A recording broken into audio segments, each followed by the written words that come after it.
Today, Bob Dylan turns 70 years old, and we bring you a special on his music and his life. He was born Robert Allen Zimmerman 70 years ago today on May 24th, 1941 in Duluth, Minnesota. Raised in Hibbing, Dylan moved to Greenwich Village in January of 1961.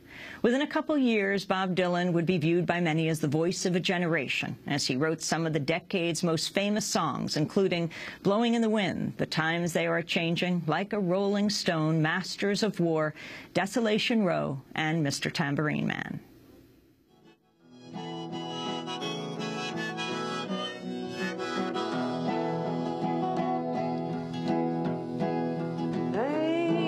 The Tambourine Man, play a song for me. I'm not sleepy and there is no place I'm going to. Hey, Mr. Tambourine Man, play a song for me. In the jingle jangle morning, I'll come following you. In 1963, Bob Dylan performed with Joan Baez at the March on Washington, where Dr. Martin Luther King delivered his I Have a Dream speech.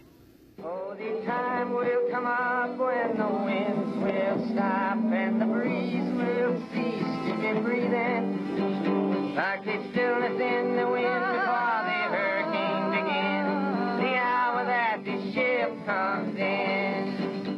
After emerging from the New York folk scene, Bob Dylan would explore many other genres, from rock to country to the blues. He continues to tour to this day. In 2008, the Pulitzer Prize jury awarded Bob Dylan a special citation for his, quote, profound impact on popular music and American culture, marked by lyrical compositions of extraordinary poetic power. But before Bob Dylan became a musical star, he was one of countless young musicians in New York City trying to get heard. Some of his earliest radio appearances were on Pacifica radio station WBAI. Bob Dylan is, well, you must be 20 years old now, aren't you? Yeah, I must be 20. Are you? Yeah, 20. I'm 20. When I first heard Bob Dylan was, I think, about 3 years ago in Minneapolis. And at that time, you were thinking of being a rock and roll singer, weren't you? At that time, I was just sort of doing nothing. I was there. Oh, you were studying? I was working, I guess. I was making pretend I was going to school out there. Today, we're going to celebrate Bob Dylan's life with a special show featuring many rare early recordings of Dylan. We'll also be joined by the legendary WBAI broadcaster Bob Fass, the host of Radio Unnameable. The show began in 1963 and became a leading outlet for the emerging counterculture of the 1960s. It still airs every Thursday night at midnight. Bob Dylan appeared on the show several times. This is Bob Fass. We're back on here with Radio. And remember I told you about 10 minutes ago that we were going to have somebody come up who wasn't Shirley Temple? No, come on, don't do this to me. What, oh, I'm sorry, what am I doing? I'm not supposed to do it. I'm going to apologize for not being Shirley Temple. You want me to introduce you like Mike Wallace? No. This is Bob Dylan. No. I can't say who it is? Oh, all right. Okay. Along with Bob Fass, we'll be joined by music writer Elizabeth Thomson, co-editor of the newly reissued book No Direction Home, The Life and Music of Bob Dylan, written by the late Robert Shelton. I want to begin by going back to early 1962, when Bob Dylan appeared on Cynthia Gooding's program Folk Singer's Choice on WBAI. It was one of his first radio appearances. Special thanks to the Pacifica Radio Archives. And now you're doing a record for Columbia. Yeah, Admitted Already is coming out next month. Or not next, yeah, it's coming out in March. And what's it going to be called? Bob Dylan, I think. That's a novel title for a record. Yeah, it's pretty strange. Yeah. And this is one of the quickest rises in folk music, wouldn't you say? Yeah, but I really don't think to myself as in a folk singer thing. Because I don't really much play across the country at any of these places, you know. I'm not on a circuit or anything like those other folk singers. So I play once in a while, you know. But I don't know, I like more than just folk music too, and I sing more than just folk music. I mean, as such, like people label just folk music. Well, you know, I like folk music as Hobart Smith stuff and that, but I don't sing much of that. And when I do, it's probably a modified version of something. not a modified version. I don't know how to explain it. It's just that there's more to it. I think old type jazz things, you know, Jelly Roll Morton, you know, and stuff like that. Well, what I would like is for you to sing some songs, you know, from different parts of your short history. Short, because you're only 20 now. Yeah. Okay. Let's see. I'm looking for one.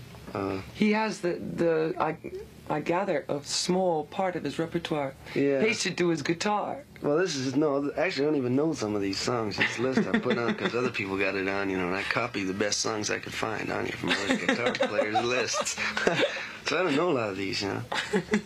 Gives me something to do, though, on stage. Yeah, like something to look at. Yeah. I sing you, oh, you want to hear a blues song? Sure.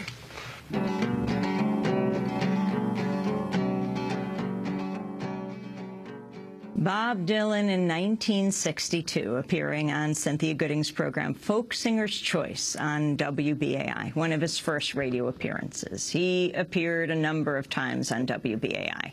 On Bob Fass's show, the legendary radio programmer, his program continues to this day. It's called Radio Unnameable. Bob, it is a great pleasure to have you on Democracy Now! Well, that same goes for me, Amy. I'm very happy to be here. So, when did you first meet Bob Dylan? Well, I first heard about him, of course, before I met him, in a lot of different places. And I'm certain about one of them. I was an actor at the time, a poor young actor, believe it or not, who didn't know a whole lot about almost anything.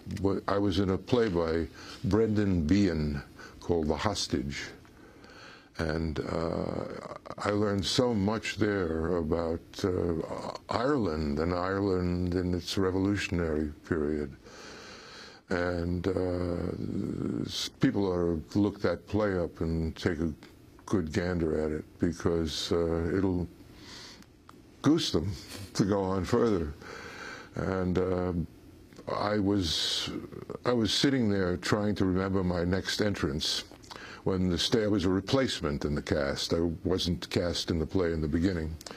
I was there probably for the last month of its run, which I think was a couple of years. And I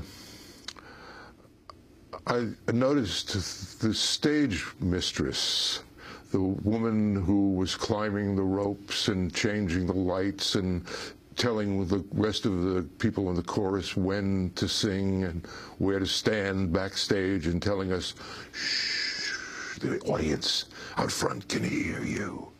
And she was so good at all these things that, among other things, she was really wonderful to look at. But I knew there was a lot more than a pretty face there, and somehow I was lucky enough to remember that. And somehow when she said, "What are you looking at?" I said, "Well, I'm not sure why, but you." And she said, "Well, you should see my sister." Her sister was Suze Rotolo, who was Bob Dylan's very best live-in roommate friend at the time. And I was more than a little interested, and after a couple of weeks, I asked her to, have a cup of coffee with me, and she said, "All right." And we had the cup of coffee, and I got to know her a little better. And she said, "Do you think that I'm good looking? You should see my sister, and you know who her," this was on the down low, "boyfriend is?" And I said, "No." And she said, "Dylan." I said, "The poet?" She said, "No." I said, "Who?" She said, "Bob Dylan." I said, "Bob?" She said, "Yeah, well, that's not really his, but we'll tell you more about it later." And I hung around long enough so that I got to visit them all in their shared apartment. I got to play poker once. I was very bad at it, but he was brilliant at poker. And, I was fascinated by him. I got to drive around with him. I got to spend long times talking to him. And there were moments there that I'll never forget. I want to go back to Bob Dylan's early WBAI recordings. In May of 1962, he appeared on the Broadside radio show on WBAI. The show was hosted by, well, Pete Seeger, Sis Cunningham, and Izzy Stone. This is Pete Seeger. I'd like to hear some of the songs that Bob Dylan's made up, because of all the people I've heard in America, he seems to be the most prolific. Bob, do you make a song before breakfast every day or before supper? No, I don't make up a song like that. In fact, sometimes I could go about 2 weeks without making up a song. I don't believe it. Oh, yeah. But then sometimes, well, these are the songs that I sing. I might go without 2 weeks and make them up. I write a lot of stuff. In fact, I wrote 5 songs last night. But I gave all the papers away someplace. It was in a place called Bitter End. And some were just about what was happening on the stage. And I would never sing them anyplace. They were just for myself and for some other people. They might say, write a song about that, and I'd do it. But I don't sit around and do it with the newspapers like a lot of people do, spread newspapers all around, and pick something out to write a song about. It's usually right there in my head before I start. That's the way I write it. I mean, it might be a bad approach.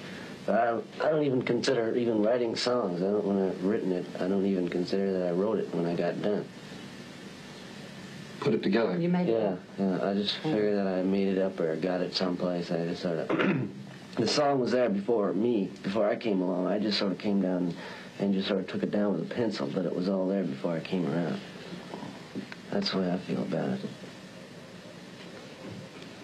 We can let him give us an example of how these songs just sort of come to him and flow through him. Well, I think this particular song is historical in the sense that it's the first psychological song of the modern generation I've heard. I took this from Bonnie Dobson's tune, Peter Amberley, I think the name of it is.